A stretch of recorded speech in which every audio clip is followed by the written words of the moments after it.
Good afternoon, folks.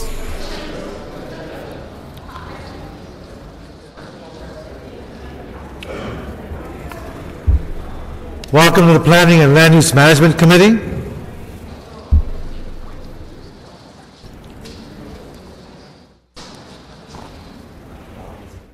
I do anticipate my colleagues to be here at any moment. Roberto, what time do you have? It's 2:05, Councilman. 2:05.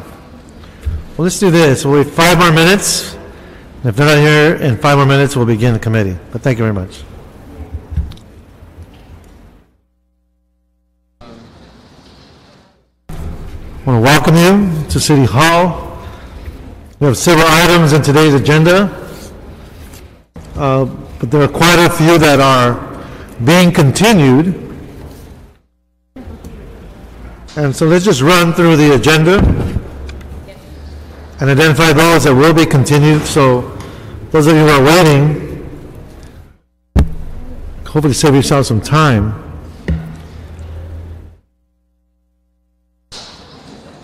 Item 5 actually is one of the items that will be considered for consent, see no cards.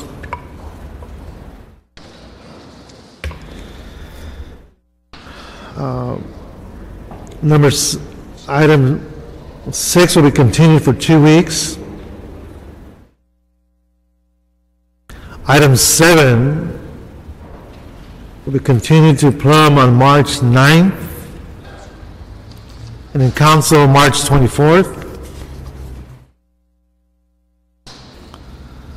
Item 8 will continue to January 26th, and hopefully in Council by February 10th. Item 9 will continue for 1 week. Item 2 will continue 30 days, but I do have one card, and for the record, I'd like to ask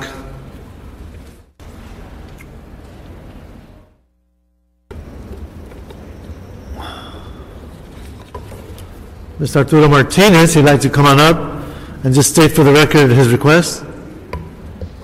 Thank you, Council Member. Good afternoon, Council Member Huizar.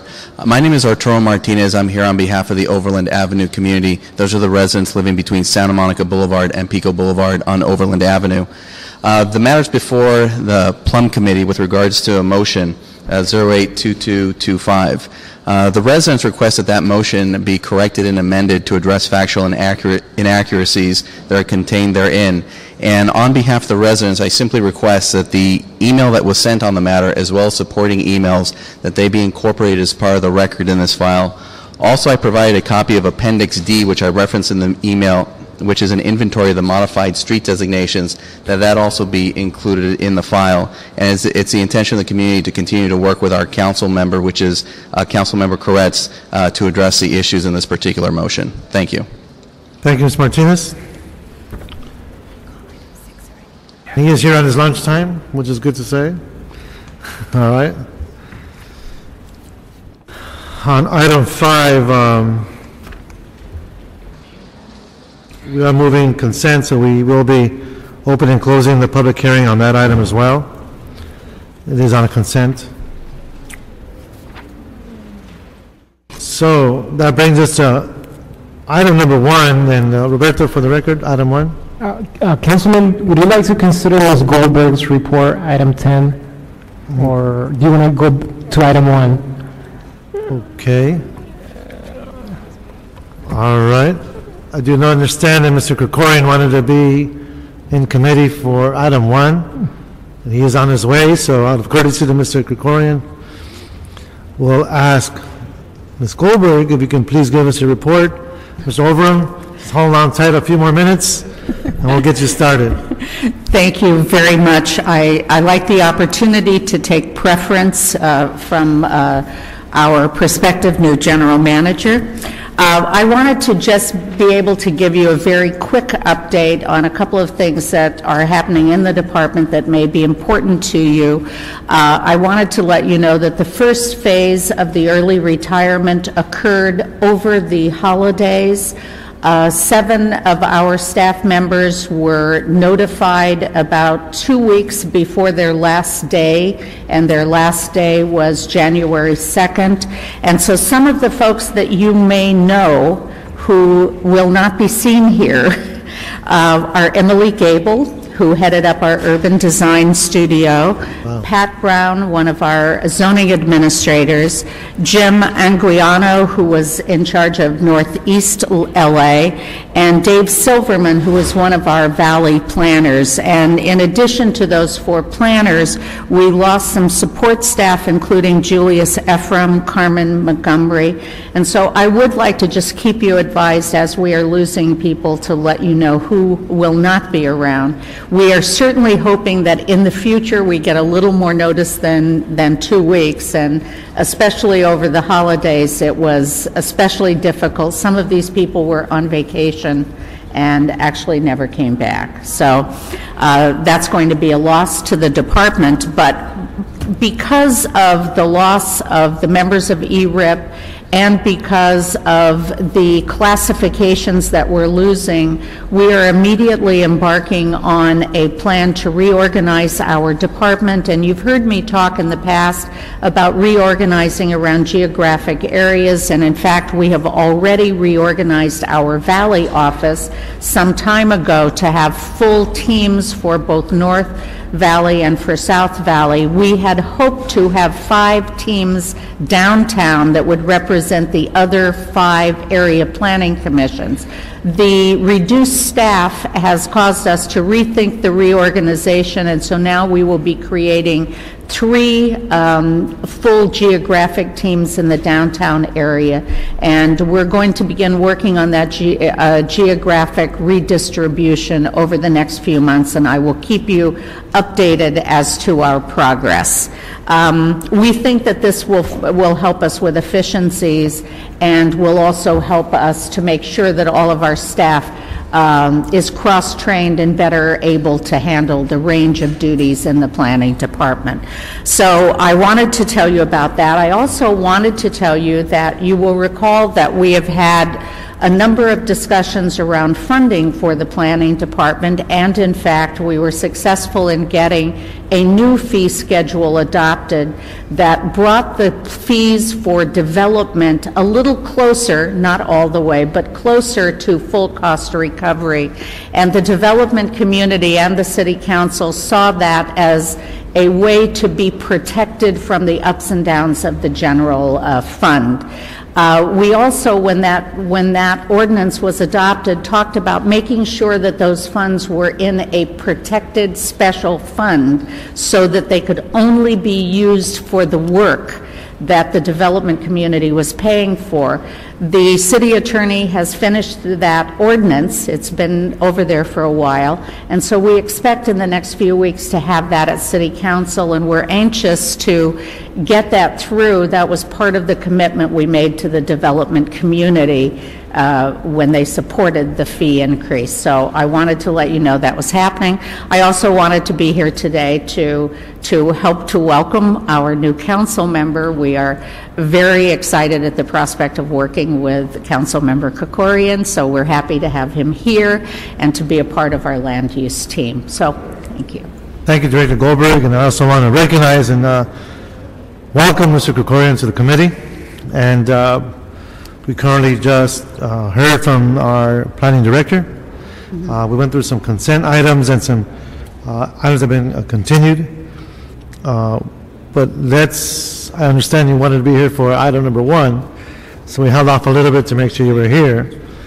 So that being said, Roberto, you want to read item number 1? Sure, council members. Item 1 is a report from the mayor.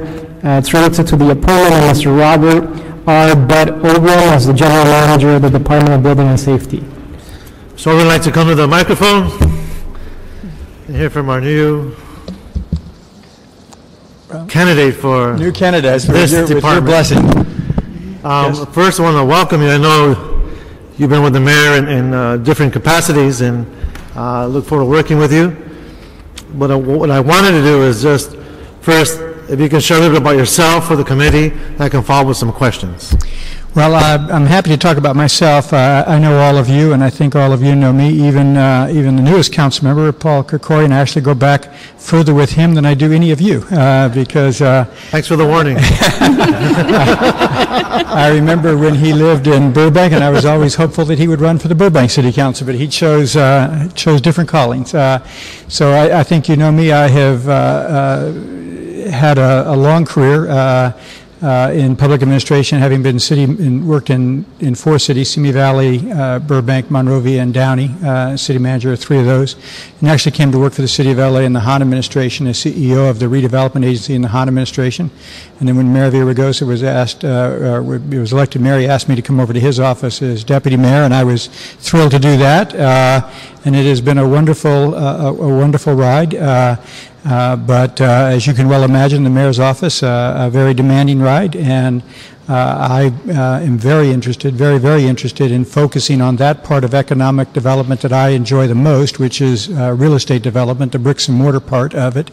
I think the mayor has done a masterful stroke in hiring Austin Butner as the new deputy mayor, who will be responsible for the whole broader spectrum of economic development, and I am looking forward to working with Gail Goldberg on 12-2 reform in those parts of economic development that focus on the real estate side.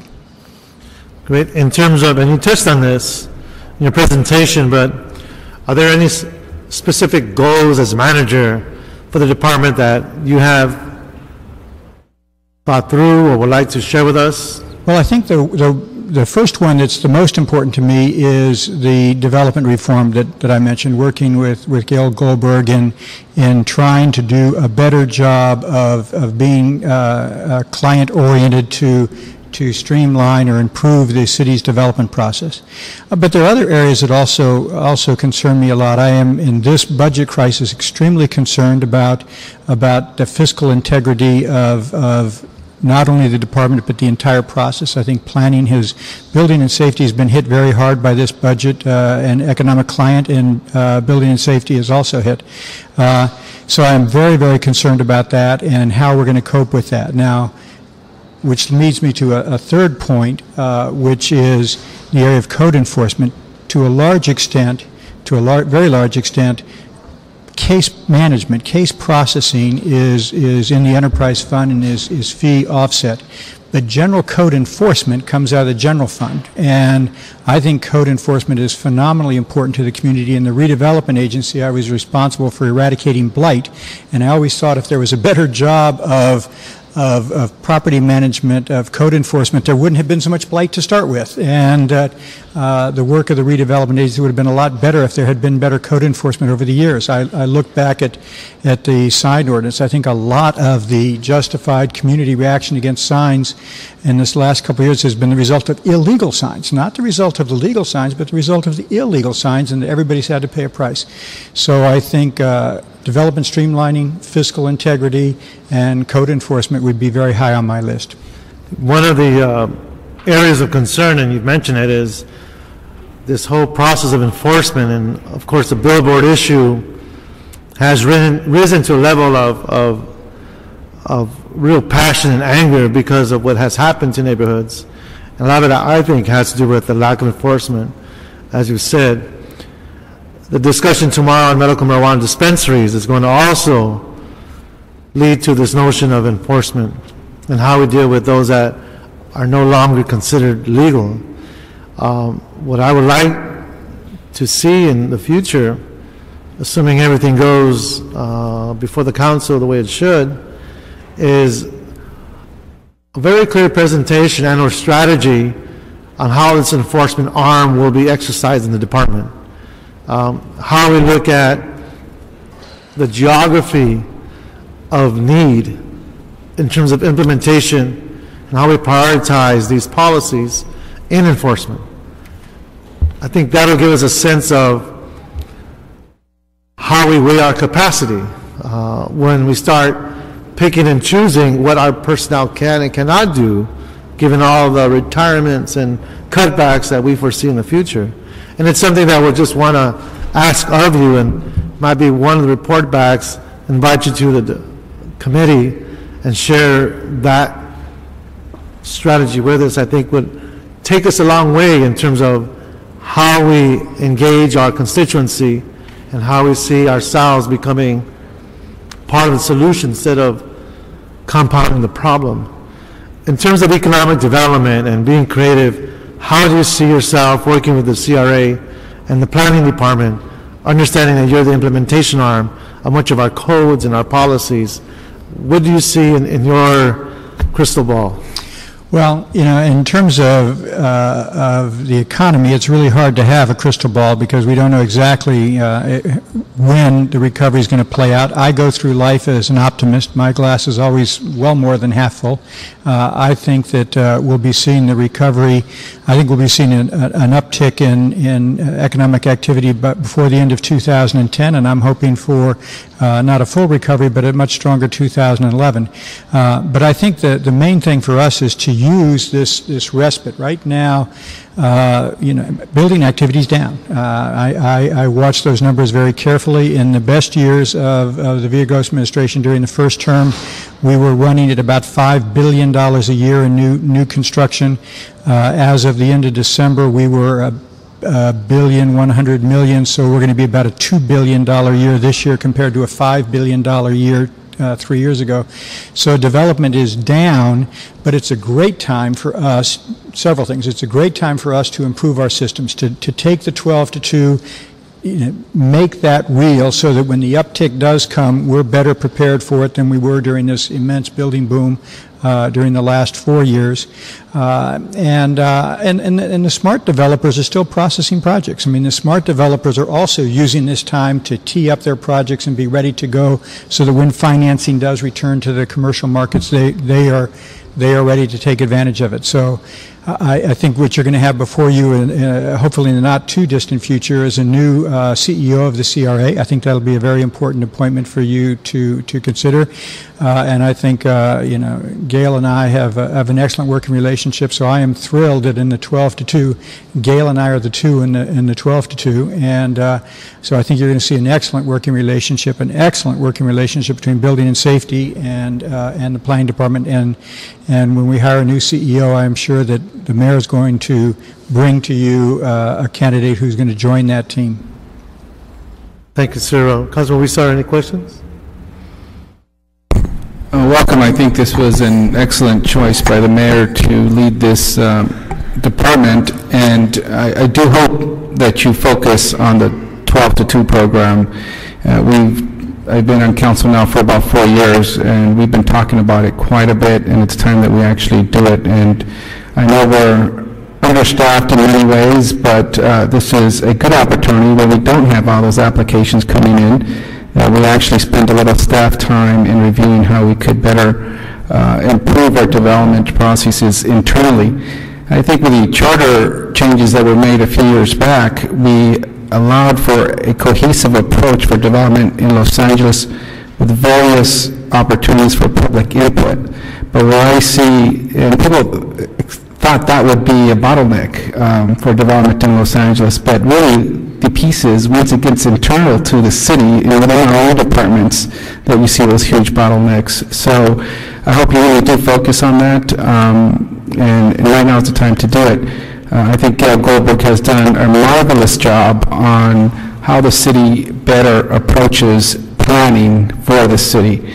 The development part, if we could really focus on that and be more efficient and be a bit more, we know right now we do have a lot of times when at any one point it could go in a different direction, and sometimes people who are going to develop in Los Angeles don't know what the expected outcome may be, and they're hesitant to even start the process not knowing where they're going to end up. So we could look at that right now as a time to do it. And Gail Goldberg's mantra when she first arrived as a planning director was, let's do real planning.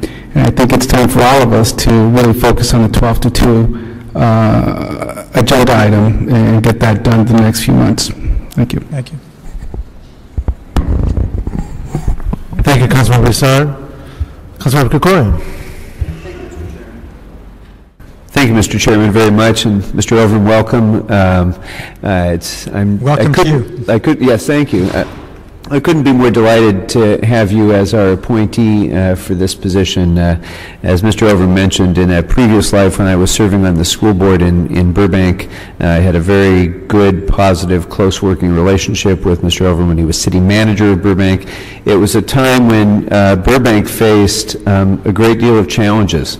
We lost major employers in recent years like Lockheed, and the economy had been battered with job losses, and Mr. Overman was really central to rebuilding the economy of that city and developing significant amount of retail and other sources of revenue for the city, sources of jobs. And of course, I think Burbank is well known for maintaining a high quality of life, and under his leadership as city manager, we had very strong code enforcement. We had, at the same time that we had certainty in our development processes as well. So I think those were all in very large measure due to the leadership that Bud Overman brought. And although it's not especially pertinent to this position, I was especially appreciative of the positive relationship that we were able to develop between the school district and the city, which really redounded to the benefit of our students and our schools as well as the city as a whole. So with all that said, when Bud Overman left Burbank to come to the city of Los Angeles, I felt kind of the same way I did when Pete Carroll left USC this week. It was that level of loss, and so I'm very pleased to have you appointed to this position, Bud. Can you talk a little bit about what you see as the principal challenges that the city has faced in having a more robust code enforcement process? Other than the obvious budget limitations, are there institutional challenges that you see that we face that you'd like to take on? Well, I think there has to be institutional changes. I think we do have to look at more systematic approaches and not purely responsive, complaint-driven. It would be great to have a systematic approach where we know that every street and every neighborhood was checked on a regular basis, and that we had people who were so immersed in their community that they really understood and they would know what was legal and not legal. I mean, that's the advantage that I had in a smaller city where I could walk down the street and I would know whether something was legal or illegal. And if we have our employees who are so engaged in their communities that they're on top of it and they know. So I think we do need that, but I don't want to just set aside the budget problem. The budget problem is a significant problem, and again, Gail and I are the 2 and 12 to 2, and I feel as strongly about the budget crisis facing planning. We have to deal with these. We have to figure out a way to do it.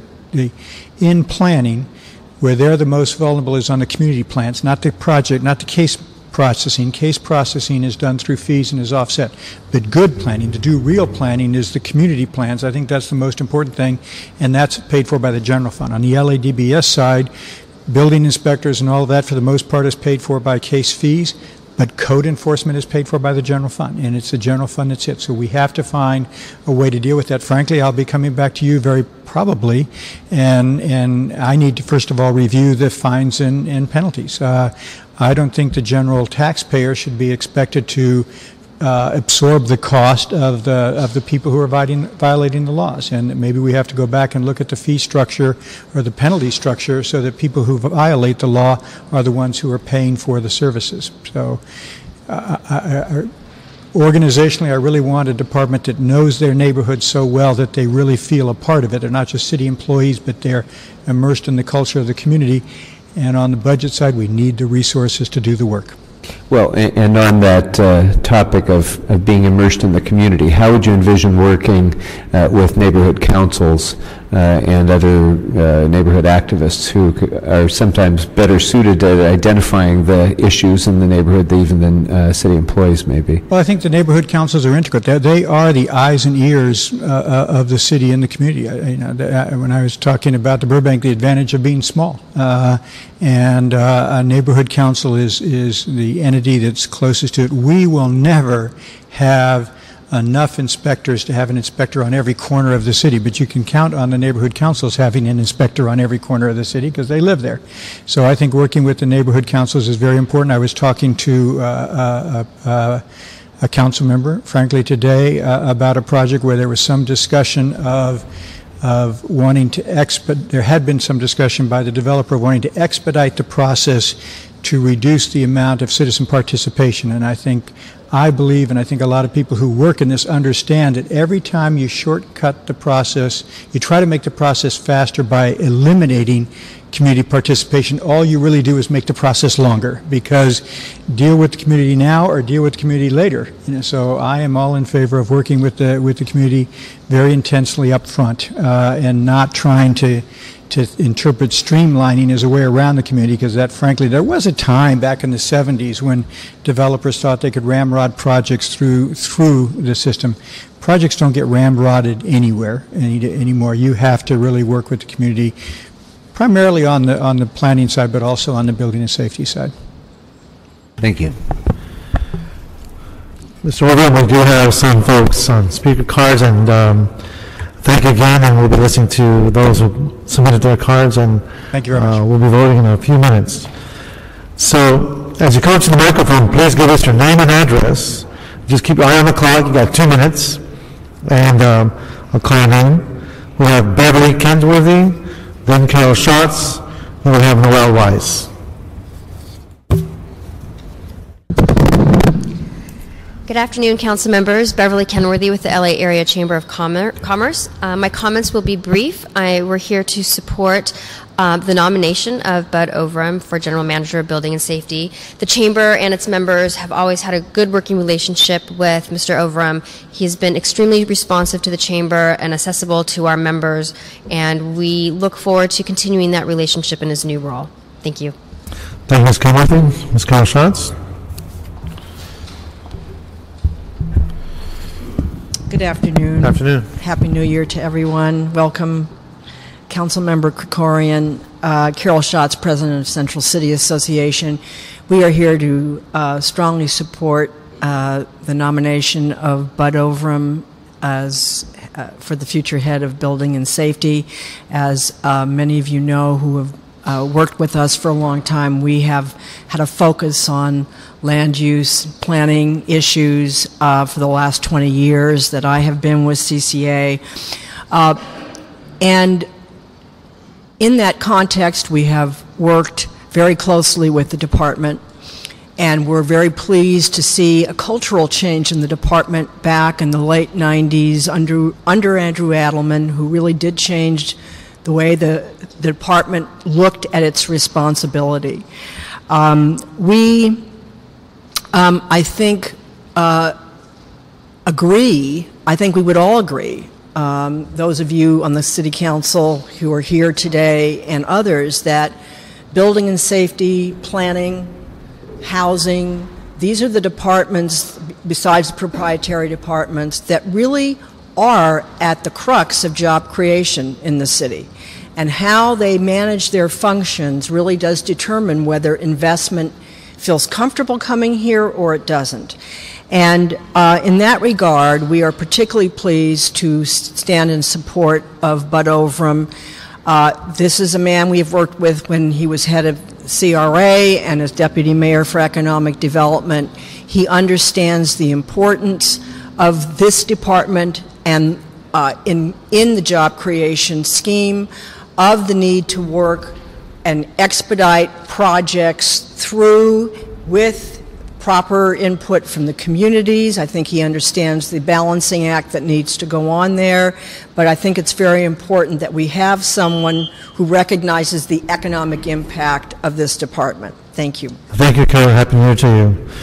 Noel Weiss. Happy New Year. My concern relates to the processing of SB 1818 projects by the Building and Safety Department. My sense is that there's some difficulties in that regard, and I just want to make a public comment relative to the fact that this is an important issue in this SB 1818 matter, and the execution of the ideas, whatever they may end up to be, is as important as the ideas themselves. And right now, I don't think we're getting it the way that we basically need to get it. There are a lot of components that need to come together. On the issue of making things more efficient, nobody is obviously against jobs. What we're talking in economic growth, but what we're talking about is the right kind of economic growth, not speculators, people who come in and buy overpriced, pay and then try to get the zoning change. That's where you have the problems and the difficulties. And one of Mr. Weezar's comments that will live in infamy as far as I'm concerned was when I got the tenant relocation fees raised, and Mr. Weezar stood up and said rhetorically, and what is the housing policy of the city of Los Angeles? What is it? And that was one of his crowning moments. It was a rhetorical question. He never got an answer, and you know what? It was April of '07. It's almost 3 years later. We still haven't got an answer, and it's really important that the city council, if you want to have... Mr. Weiss, Terry Yes. Kaufman, Macias City Attorney's Office. I'm sorry, we're on item number 1, and it sounds like you're making your general public comment statement. Is this relating to Yes, it is. Mr. Yes, Oldham? it is, Madam City Attorney, because there was discussion about the need for building and safety to basically to provide for economic growth in the city as part of the process, this planning and building and safety getting together. Planning can only do so much, building and safety can only do so much in the absence of the council basically making policies. And when we're talking about specific applications of what building and safety does, now what we're talking about is moving forward with the city council doing its job. What is the housing policy of the city? What is the transportation policy of the city? What is the infrastructure policy of the city? If we can get more debate along those lines and get a policy, then you're going to get the certainty, you're going to get the economic growth, and then building and safety is going to be able to do its job. Lastly, with regard to building and safety, what we're talking about are, I've heard estimates, 40, 50,000 people living in illegal units. Now, this is a problem. Building and safety is the enforcement there. And again, that's where the policy ties in. Thank you very much. I appreciate your... Thank you, Mr. Weiss. So we've heard from our speakers, we've heard from Mr. Overham and my colleagues, and is there a motion? I'd like to move approval of the nomination. Second, that makes it unanimous. Mr. Overham, I could see you in council on Friday, I believe. And congratulations. I hope. Okay, Roberto, next item. Yes, council members, it's item 3. It's a city attorney ordinance repealing sections of the municipal code as it relates to projecting buildings. Okay, we have a staff report on this. Yes. Daisy Moe from the Planning Department will present the staff report.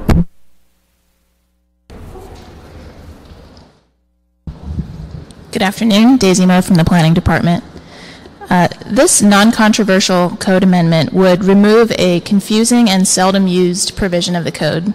The projecting buildings code section refers to buildings that project into their required front yard setbacks. Currently, the code allows front yard setbacks of a property to be determined by averaging the front yard setbacks of the 1 or 2 structures immediately adjacent to the subject property. According to the Department of Building and Safety, fewer than 1% of building permits use this provision. This code amendment was initiated by the Office of the City Attorney in response to a lawsuit against the city that was related to the confusing nature of this code section. In contrast, there's another and better code provision for setback averaging called Prevailing Setbacks that is much more commonly used and would not be affected by this ordinance. Prevailing setbacks involves an averaging of setbacks across a greater range of properties on a block, rather than based on a cluster of 1 or 2 buildings. This averaging across the block better preserves the character of the block as a whole. In the City Planning Commission hearings for this item, the ordinance as proposed was not controversial. Thank you. The ability to perform the same type of function can be found in another section within the code?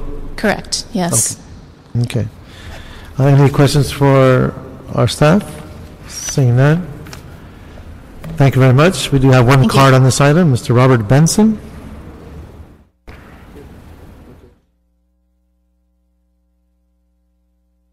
Good afternoon. Good afternoon. I just noticed I'm really here for item number 4. Number 4? Not item number 3. Okay, so no problem. We'll just call you right back. All right, so I see have a motion to move on this item? So moved. Second? So you're approving the city attorney ordinance, right, Councilman? Yes. That'll be the action of this committee. Our next item, Roberto? Next item, council members, again, it's a city attorney ordinance, and it relates to amending sections of the municipal code as it relates to the joint living and work quarters, and I believe there's a planning department staff report. Okay. Good afternoon, sir. Good afternoon, members of the committee, Alan Bell, Planning Department staff. The ordinance before you amends the definition of joint living work quarters or live-work units. This is the third time that the Planning Committee has taken testimony on this item. There were some issues in terms of how this is going to affect artists who do happen to use live-work units. And we have met with members and representatives and stakeholders of these different groups, the council offices, and I believe that we have come up with proposed revisions today that satisfy all the different concerns we've heard from the different stakeholders. Again, back in terms of the background, in terms of this particular ordinance, a live-work unit is just basically a residential unit that also allows specified working activities, artists, architects, and they may have within that unit a particular office. The live-work units are allowed in commercial and industrial zones, and our regulations concerning live-work units have been the key driver and success behind our adaptive reuse ordinance that has led to the revitalization of downtown Los Angeles.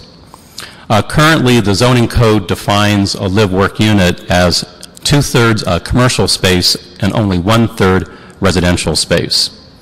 When we adopted the adaptive reuse ordinance 10 years ago in 1999, that particular code provision did not come with any kinds of problems, and the ordinance worked very successfully. But about 2 years ago, the business community brought to our attention that that was actually having many unintended consequences. Specifically, the Federal Housing Administration, which insures mortgages and allows low-cost, low-interest loans, has a rule that says they will not insure mortgages for any property that has 25% or more commercial workspace in the building. And that directly conflicts with our code provision that says a live-work unit can be no more than 33% residential and a minimum of 2/3 or 66% commercial. So as a result, the Federal Housing Administration has basically redlined the city of Los Angeles and will not allow or insure mortgages on any of the live-work units within the city. And that has had an extremely detrimental impact upon the housing recovery. There are many, many thousands of units that are unsold across Los Angeles, having a serious impact on our tax base and fiscal viability. So what we have done is we have come up with a code amendment that was originally intended to address that particular issue in terms of the percentage of working space. The proposed ordinance revision that we are bringing to you today that addresses both the concerns from the artist community and that also addresses FHA issues is to have a two-tiered system. The first tier would identify a range of working space between 10% and no more than 25%. That first tier would satisfy FHA requirements and would be available to any developer that wanted to use that particular model. The second tier would identify a range from 25% to no more than 50% workspace within a live-work unit. That second tier would be available to any developer, and it would satisfy, according to our stakeholders, the concerns that they had about the original draft of that particular ordinance. So that's what we're presenting to you today. The co-provision does not require any additional processing time for any applicants. No additional planning department fees would be required. It just simply amends that particular provision of the zoning code, and with a two-tiered system satisfies both concerns that we have heard in the prior public hearings on the matter. There are two other small technical corrections that we are recommending having to do with the commercial manufacturing zone, just to clarify that live-work units are permitted within that particular zone, and so there are two particular small technical changes that we're recommending that also come with this particular ordinance. So in summary, I think that this satisfies all the concerns that we have heard in public testimony about this particular ordinance. And it will also make sure that we are able to have live-work units will qualify for FHA-insured mortgage and try to speed along the housing recovery in the city of Los Angeles. So that's, in summary, my presentation. If there are any questions, I'd be happy to address them. We do have several cards on the table for this item. My assumption is that the language that you present today in terms of these recommended changes were done in concert with the city attorney's office? We did work very closely with the city attorney's office, and the city attorney's office has indicated to us that they have no problems with the precise language changes that we have put forward. Right. Also, Building and Safety indicates that they have no issues with the recommended language. And several council members, when it came to the full floor, had raised different concerns and how we were approaching this issue. And my understanding, you've been working with several stakeholders and different interest groups. Were they part of that discussion as well? Absolutely. They were all part of that conversation. We were able to have several telephone conversations, meetings that Council District Number 9, Mr. Greg Fisher, Deputy to Jan Perry, had organized. So I think that we were able to touch base with all the different affected interest groups and come up with a workable resolution. Okay, any questions from my colleagues for Mr. Bell? Seeing none, we will ask Mr. Bell to take a seat, and I'll be asking for public comment at this time. Thank you, sir. I'd like to call on Veronica Perez, who I believe deserves a congratulations. Thank you very much, Councilmember. Different and New Horizons. Congratulations. Thank you. Veronica Perez with the Central City Association. We're very pleased to be here today to support this item. For over a year, CCA has been working with stakeholders on this issue, and we believe the amendment before you will be the most effective solution. And I'm aware that members of the Downtown Neighborhood Council are in strong support of this as well, where most of these units are located. FHA loans could provide a critical lifeline to the ailing downtown housing market and an opportunity for homebuyers. Unfortunately, up to this point, FHA has been denying these loans to live-work units, citing their own internal guidelines. And what you have before you is an opportunity to give more Angelenos a chance at home ownership. These are loans for home buyers. And as the chief architects of the Adaptive Reuse Ordinance, we at CCA think that this will be the most effective solution and still offers flexibility. So we are in strong support. Thank you very much. Thank you, ma'am. Jeff Lee.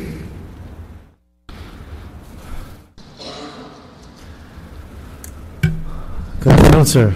Good morning, Councilman and members of the committee. My name is Jeff Lee. I'm president of Lee Homes, and we build over 800 live-work units in the city and artisan residence units. And we worked with Alan Bell and the stakeholders to make sure that this language was acceptable to us and would work for me as a for-sale developer. And this will ensure that project in Councilman Reyes' district will be a for-sale development instead of a rental development. If anybody has any questions, I'm here available to answer them. And Mr. Lee, I got to tell you that building looks very handsome. Alta Las, all right. Next is Holly Schroeder. Good afternoon, council members. Holly Schroeder with the Building Industry Association. We also want to extend our support and are happy to answer any questions about this.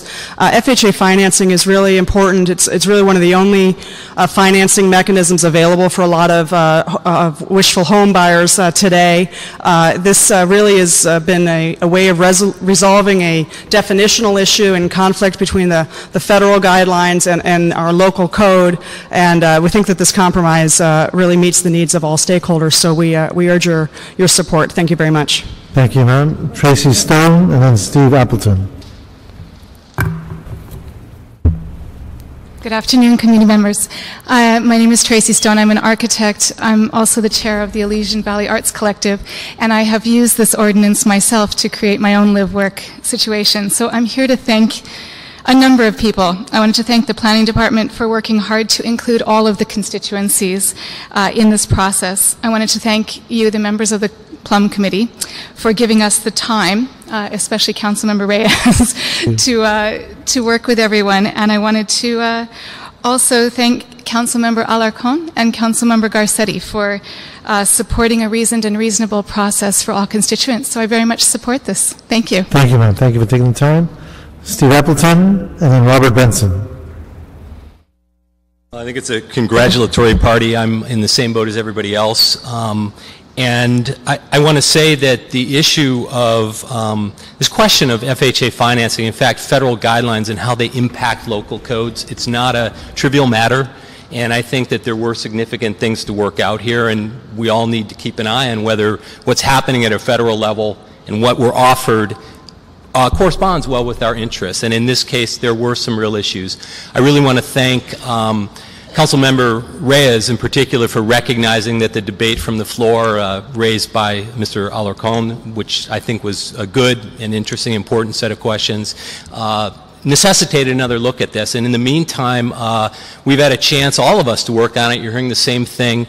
I think that Mr. Bell deserves a lot of credit for opening the dialogue as of August and listening to our concerns, and we've been all going at this code nitty-gritty. I'm here to support it fully, and thank everyone who's been involved. Thank you, sir, for taking the time. Mr. Benson. And then Sandy, I believe it's Blyfer. Good afternoon, sir. Hello, I'm Robert Benson. I'm Vice President at Bank of America. I work in the department that manages and sells foreclosed property for the bank. And one of our subsidiaries foreclosed on 167 live-work units in a project called Santee Village. It's in downtown Los Angeles, located on Los Angeles Street and Santee Street. And I'm here to support the ordinance.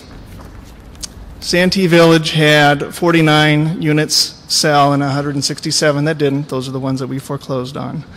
And today the project's future is in doubt. What happens going forward? Those 49 owners did not experience the community as it was planned, and this is due in part to the difficulty in selling the project or selling units and given the current market conditions. If the ordinance is approved, it would help Santee Village obtain FHA approval. With the approval, Santee Village will be more affordable to the community, and with approval, Santee Village has a better chance to exist as it was originally planned. Thank you. So you support this? Yes. Okay. Thank you, Mr. Benson. Good afternoon, ma'am. Thank you very much. My name is Sandy Blyfer. I'm president of Downtown LA Realty and a member of the Downtown Real Estate Association. I'm also a recovering artist and entrepreneur and have started many businesses myself. And I know that as beneficial as this revision of this ordinance will be on an individual basis and to stimulate the sales of properties, it will also have a broad public benefit, and that is the stimulation of business enterprises and eventually job creation, because typically small businesses start at the kitchen table or at the home computer, especially creative businesses and internet-based businesses, fashion businesses. So it's actually going to be a benefit for the development of business, and eventually when these businesses grow out of their home, it will lead to other broader spaces and additional employment. So it's a win-win situation at no cost to the city. Thank you very much, ma'am. Roxana Godinez will be our last speaker, and I'll close public comment. Ms. Godinez.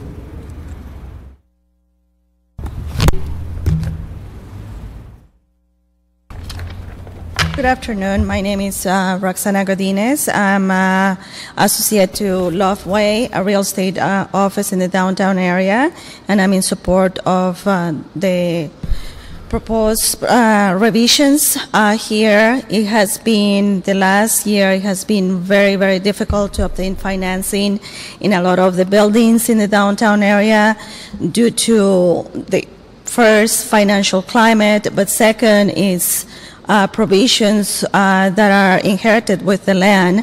So these will be helpful, and it will allow us not to turn away potential buyers and potential new blood to the downtown community. Okay, thank you. Thank you, ma'am. Now, Mr. Bell had submitted well, put it this way, in his report, he made several recommendations to this ordinance. I have it in written form. Madam Attorney, think it's necessary for me to read this verbally into the record, or the fact that I can say we'd like to propose the changes and recommendations to the ordinance based on this presentation, and I have submitted it in writing. Terry Kaufman, Messiah City Attorney's Office. As long as Mr. Bell summarized the revisions, then that's fine. Okay, then we'll save ourselves a lot of time going through each word and every sentence of this page-long recommendation. So that being said, colleagues, any other questions, Mr. Bell? Okay, I'd like to move that we approve the recommendations as indicated at Mr. Bell, and we have a second on that? Second, and that will be unanimous. And I would just like to direct the city attorney to revise the ordinance as indicated by recommendation submitted by Mr. Bell. And Roberta, I think we covered all of them, haven't we? You ran the table, right? Yes, that would be public comment next. Public comment. Mr. Weiss. Thank you. Couple of quick points in public comment. One, I do want to begin to be more vigorous in my advocacy for TOPA, Tenant Opportunity to Purchase Act, in light of the Palmer decision, which basically... I just have one question for you, Mr. Weiss. Yes, Mr. Reyes. The second point that Councilman Weiss made, that one, he has made others, correct? Mr. Councilman Muiza has made others, but none anywhere. But you know what? The 3-year anniversary is due, and between now and then, I know we're going to get at least one more, and hopefully within the next 60 days. But seriously, I think, because I've talked to Councilman Wesson's staff about TOPA, and Larry Frank, the mayor's office has been advised about it. I think now we're in a position to hopefully be able to do something. Tenant Opportunity to Purchase Act, for those who don't know, it's in Washington, D.C. It's not here. It gives tenants a right of first refusal to be able to buy these buildings at the price being offered by a third party to the landlord. Secondly, again, and I say this with all due respect, Mr. Weezar did make a motion in response to my request on the SB 1818 basic information relating to what happened, because originally it was part of the original motion that was passed, and you asked, okay, in a year, how much affordable have we created, how much have we taken away? This was supposed to happen last February, March. Of course, it's now going on a year extra. I think, honestly, and Gail says, you know what, I don't have any money, I can't do it, and I said, okay, you know what, Gail, I'll get the neighborhood councils to do it. They'll each pitch in a few $1,000s a piece, and you give us the data, we'll give you back the input, and it'll be neat, because the neighborhood councils will be actually working in their role as advisors to the city council, and this will be a good use of some of their 45, plus maybe we can get some of the ERIP people who are leaving, who are managers, that come back, and now they'll be making money, and we'll get the information and be able to give it to you, as opposed to the other way around. So I think, honestly, if you could just at least maybe schedule Mr. Weezar's motion, I respectfully, it would be my humble request. And I've got, for anybody who may be listening, Mr. Weezar's motion is 09-0966, introduced April 28, 2009, and I would respectfully ask that you do that, if you would. Thank you, Mr. Reyes. Wow, with 14 seconds to spare. Pretty good, Mr. Weiss. Thank you. Thank you very much. All right. So that being said, this meeting is adjourned.